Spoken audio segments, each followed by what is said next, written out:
এই হলো সেই স্বপ্নের আদিনাথ মন্দির, বাবা মহাদেবের অনেক জাগ্রত একটা মন্দির। এটার অবস্থান হলো কক্সবাজার থেকে যেতে হবে আপনার নদীপথে আদিনাথ মন্দিরে। এটা একটা পাহাড়ের চূড়ায় এই মন্দিরটা অবস্থিত। অনেক জাগ্রত মন্দির। এই মন্দিরটার নাম অনেকেই জানেন। তো অনেকের স্বপ্ন থাকে এই মন্দিরে বাবা মহাদেবের দর্শনে যাওয়ার। যাদের আমাদের মতো ভাগ্য হয় তারা এই মন্দির দর্শন করার সুযোগ হয়। তো আমাদের মহাদেব বাবার কৃপায় আমরা সেই মন্দিরটা দর্শন করতে পেরেছি। অনেক ভালো লাগলো। তো এই ভাবছিলাম আপনাদের সাথে শেয়ার করি, এই জন্য আমার এই ভিডিওটা তৈরি করা, আমার ইউটিউব চ্যানেলে আপলোড করব।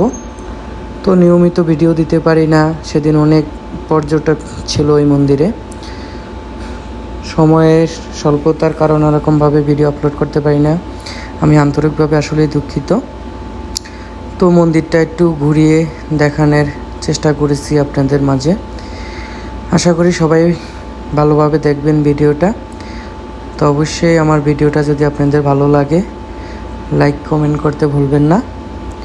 এই হলো পুরো মন্দিরটা, এটা একটা পাহাড়ের চূড়ায় অবস্থিত। তো নেক্সট অন্য কোনো ভিডিও নিয়ে আবার চলে আসব। ভালো থাকবেন সবাইকে। আমি একটু মন্দিরের ভিতরে যে দেখানোর চেষ্টা করতেছি আপনাদের সুবিধার ক্ষেত্রে। তো আপনারা দেখতে থাকেন। ওকে, ভালো থাকবেন। Thank you.